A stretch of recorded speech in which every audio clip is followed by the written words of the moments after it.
We've got closed cell insulation on the underside of the roof, but as I said, we're also going to be blowing in another layer of insulation, including a layer into these sidewalls, Zach. And when I hear blown in, I think cellulose, but you've got something else up your sleeve or in a suitcase? Yeah, we are. We're actually using something called wood fiber insulation, and it's exactly what it sounds like. Okay, so can I like pick a little piece out of it? Yeah, go for it.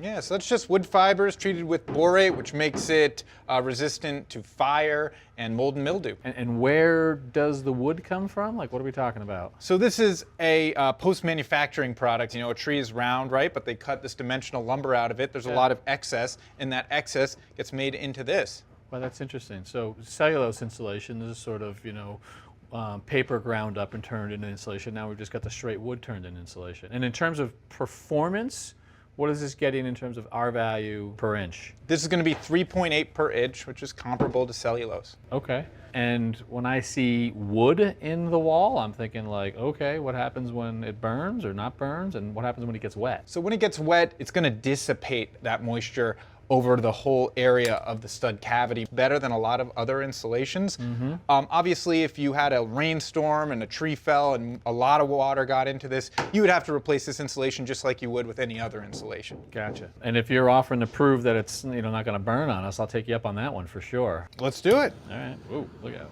Here we go.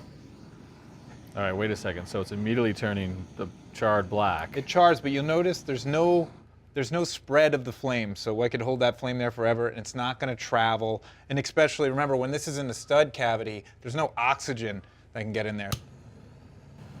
So you're telling me that no matter how long I hold this here, this is not going to ignite and it's not going to spread? Correct. That borate's really doing its job on every fiber of the wood. All right. Well, I mean, that is impressive. I mean, we've got charring, but no ignition and no spread. The proof is in the torch, as they say.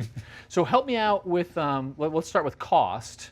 And also, I said it's new. I've never seen it before. What's its track record? So this is about the same price as cellulose, so it's a sideways move in terms of switching from that product, which is sort of the most common blown in. Yeah. And although it's a brand new product for this country, it just started being made recently.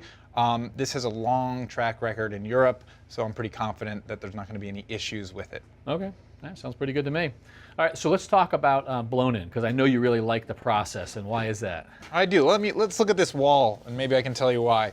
So obviously, there's a couple of common options. We have spray foam, and we have batt insulation. So think about installing batts around these obstructions here, and would you be able to fill all this and cut around this? You're never going to get that type of accuracy.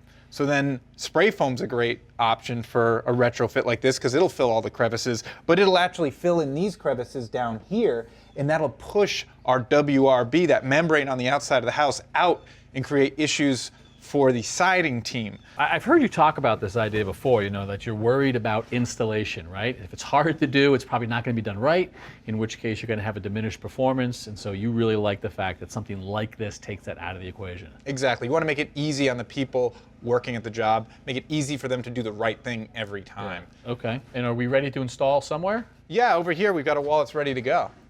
And so the process outside, similar to cellulose, bags into a hopper that's going to blow through a hose? Yeah, it's like a cube. You break it up, and then you feed it into that hopper. Tony, you ready to go? Yes, I'm ready. This is the same membrane you would put for cellulose or any sort of blown-in installation, and what it's going to do is retain that as it's getting injected into the wall, so it's forced into all those nooks and crannies, and also we get the accurate density for the R value we're targeting. And then his experience is telling him how firm it needs to be? Exactly. Right, and he doesn't even need to treat this. That won't fall out. Nope. You could actually remove this netting and it would retain itself because all those fibers really link together. Very cool. And then just repeat the process through all the bays. That's it. Thanks for watching. This Old House has got a video for just about every home improvement project, so be sure to check out the others. And if you like what you see, click on the subscribe button. Make sure that you get our newest videos right in your feed.